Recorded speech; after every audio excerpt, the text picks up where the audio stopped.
यादव जिंदाबाद जिंदाबाद जिंदाबाद। लक्ष्मी पटेल जिंदाबाद जिंदाबाद जिंदाबाद। प्रियंका यादव जिंदाबाद जिंदाबाद जिंदाबाद। ठीक।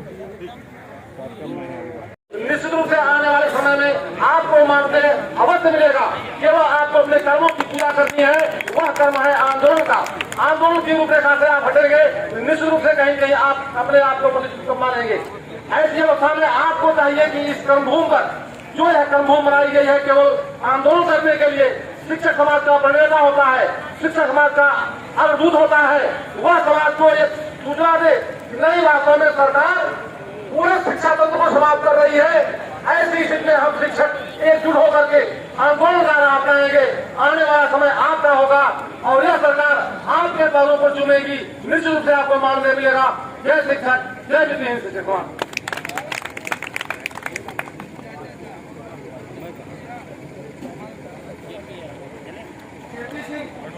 मित्रों, अभी उपाध्याय जी को सुन रहे थे, ये सही बात है।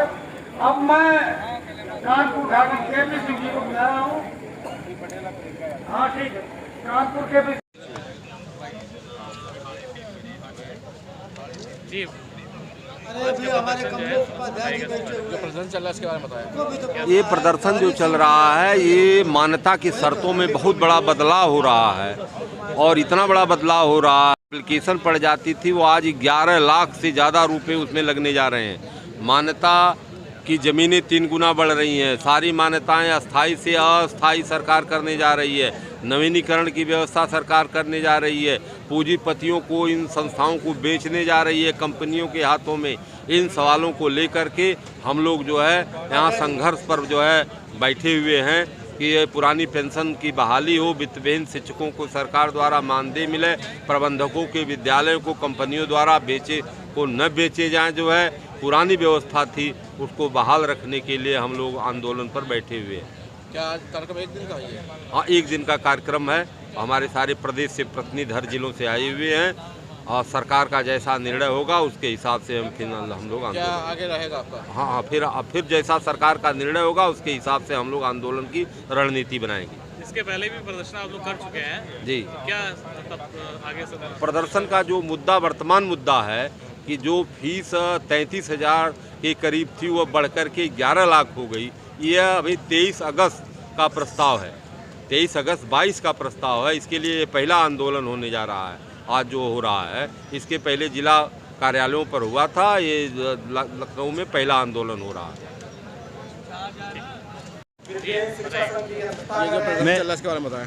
हवलदार सिंह यादव, प्रदेश अध्यक्ष वित्त पोषित विद्यालय प्रबंधक महासंघ। सरकार ने हम प्रबंधकों और शिक्षकों के साथ इतना अन्याय किया है और एक ऐसी नई नियमावली लागू कर दी है जिसके कारण प्रदेश में 22-23 हज़ार विद्यालय बंद होने की स्थिति में है और लगभग 4 लाख लोग बेरोजगार होने की स्थिति में।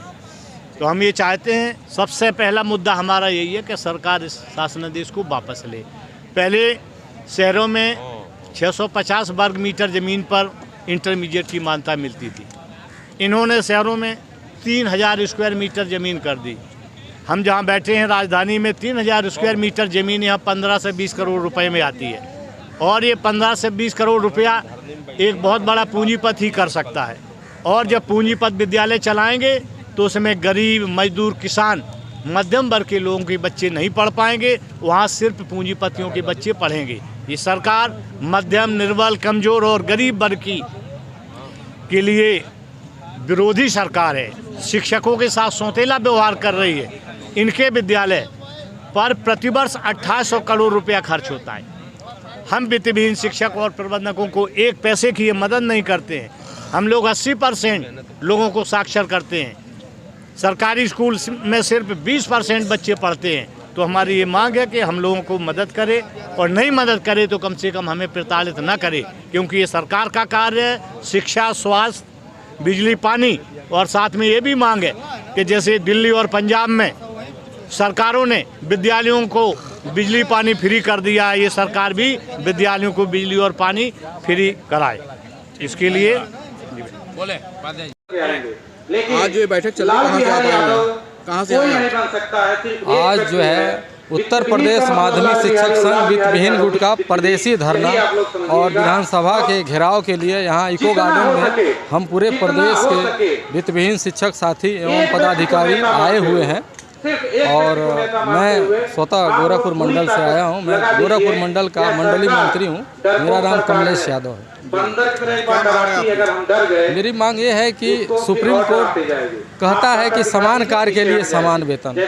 हमारे प्रदेश में 3.5 लाख वित्तविहीन शिक्षक हैं जिनको मनरेगा से भी कम मजदूरी दिया जाता है, और वहीं सरकारी जो शिक्षक होते हैं वो सम्मानजनक वेतन पाते हैं, उनका जीवन निर्वहन एक सम्मानजनक ढंग से होता है। और हमारे वित्तविहीन साथी वही मानसिक वर्क करते हैं, वही उनका पढ़ाया लड़का भी डॉक्टर, इंजीनियर, IAS, PCS होता है, और सरकारी विद्यालयों के शिक्षक द्वारा पढ़ाया भी छात्र जो है उसी पेशे में आता है। तो हम लोगों की यही मांग है कि समान कार्य के लिए समान वेतन दिया जाए और जो है समाज में इनको उचित सम्मान दिया जाए। आप लोगों से ही अपील है, हमें जातियों में प्रेरित कर दिया जाएगा। तो ये काफी सरकार का भय बना हुआ है जो हम लोगों के लिए हानिकारक है। लोग सपोर्ट करना चाहते हैं और करते भी हैं, तो उसके लिए ये लोग हम लोगों को एक डराने का कार्य करते हैं। मंच में बैठे हमारे माननीय MLC लाल बिहारी यादव जी, जिन्होंने सड़क से सदन तक का एक सफर तय किया है और हम लोगों के लिए एक आदर्श है और हम लोगों के लिए एक मजबूत चट्टान की तरह खड़े हुए हैं, जो हम लोगों का आज मार्गदर्शन कर रहे हैं। और हमें बड़ा सौभाग्य प्राप्त हुआ है कि सर का आशीर्वाद हमारे साथ है, जो हमें समय समय पर मार्गदर्शन देते हैं। इसके लिए मैं सर का तहे दिल से धन्यवाद करना चाहूँगी। यहाँ आए हुए सभी का धन्यवाद। मंच में बैठी हुई हमारी बहनें और हमारे शिक्षक जो यहाँ पे अनेक जिलों से आए हुए हैं, अध्यक्ष उपाध्यक्ष जी, उनका भी मैं तहे दिल से धन्यवाद करना चाहूँगी। और मंच का संचालन कर रहे अवधेश भैया को भी मैं तहे दिल से धन्यवाद करना चाहूँगी कि उनका जो उन्होंने अपना कीमती समय दिया है वो हमारे लिए बहुत जरूरी था और हम सबके सामने अपनी बात रख पाए, ये बहुत बड़ी बात है। आज आप लोग यहाँ एकत्रित हुए हैं, पर समय का ऐसा अभाव है कि मैं अपनी ज्यादा बातें नहीं रख सकती हूँ इस समय, क्योंकि हमें विधानसभा की तरफ भी जाना है और समय हो चुका है। और मैं आपसे चाहती हूँ कि आप लोग एकजुट रहे, इधर उधर भटके नहीं। कई जगह हमें सुनने को और लोग कहते हैं कि वित्तविहीन में एकजुटता नहीं है, तो इस बात को हमें गलत साबित करना है कि नहीं, वित्तविहीन एकजुट है और मुंह तोड़ के सरकार को जवाब दे सकता है कि हम कोई आपसे भीख नहीं मांग रहे हैं। अगर हम आपसे मानदेय मांग रहे हैं, अगर हम आपसे अपने लिए कॉलोनियां मांग रहे हैं, आप एक गरीब को कॉलोनियां देते हैं, या एक वित्तविहीन शिक्षक की इतनी हैसियत भी नहीं है, 3-4 हजार रुपए में पढ़ाता है, वो कहाँ से अपना शहर में मकान बनवाए और कैसे अपना जीवन व्यापार करे, कैसे अपने बच्चों को एजुकेशन दे। तो अगर चलो रोल मैम, पहले तो अपना परिचय दे दीजिए और आज इको गार्डन में धरना प्रदर्शन आपकी तरफ से चल रहा है, क्या कुछ मांग? मैं प्रियंका यादव, MLC प्रत्याशी कानपुर उन्नाव खंड समाजवादी पार्टी संयुक्त वित्तविहीन गुट से प्रत्याशी हूं। और यह धरना शिक्षकों की मांगों को लेके, वित्तविहीन विद्यालयों को लेके और वित्तविहीन शिक्षकों को जो मानदेय नहीं मिल रहा है उसके लिए लगातार हम लोग संघर्ष कर रहे हैं। पर सरकार बिल्कुल गूंगी बहरी बन चुकी है, हम लोगों की बात नहीं सुन रही है, इसीलिए हम लोगों को आंदोलन करना पड़ रहा है और इसी के लिए हम लोगों ने धरना दिया हुआ है। इको गार्डन में कहाँ से लोग आपके समर्थन में आए हुए हैं, कहाँ से लोग आए हुए हैं और क्या क्या मांगे हैं? पूरे प्रदेश से लोग आए हुए हैं, आजमगढ़, बरेली, कानपुर, झांसी, उन्नाव और फतेहपुर, सभी जगह से, हर जगह से लोगों का इकट्ठा होना हुआ है।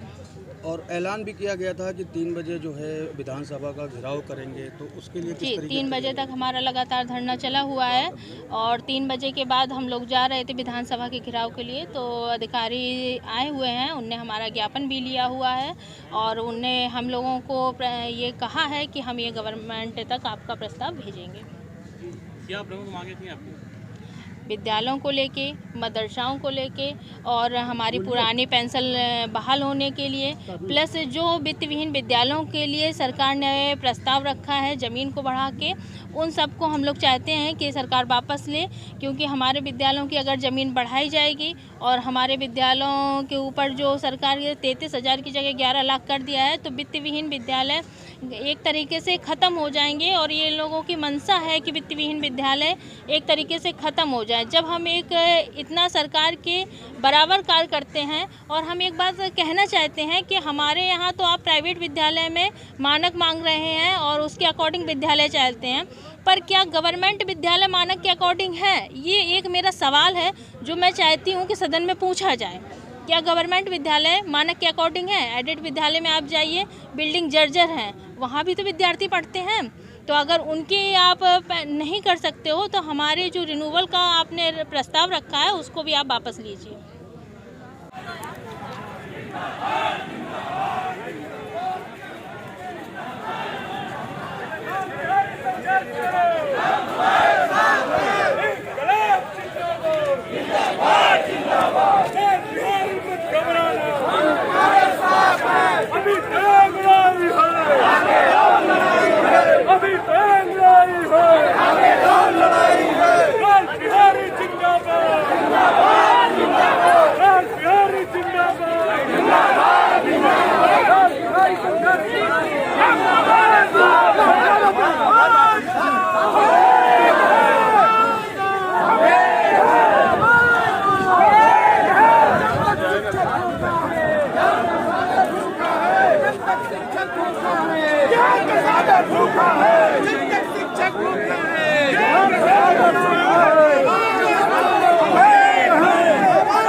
आगे हो जाओ, इधर तकिया ऊपर करके आगे मीडिया है, आइए आगे बढ़ो, आगे सबसे आगे जगह महिला चलिए आइए, फोटो भी कर लेना, फोटो सरकार गिरा के घेरवा दिया। जिंदाबाद जिंदाबाद जिंदाबाद जिंदाबाद, हमारी मांगे पूरी हो चाहे जो मजबूरी हो, हमारी मांगे पूरी हो चाहे जो मजबूरी हो। जिंदाबाद जिंदाबाद जिंदाबाद जिंदाबाद जिंदाबाद जिंदाबाद। चलिए आइए, उस जगह पर आइए जहाँ पर हम लोग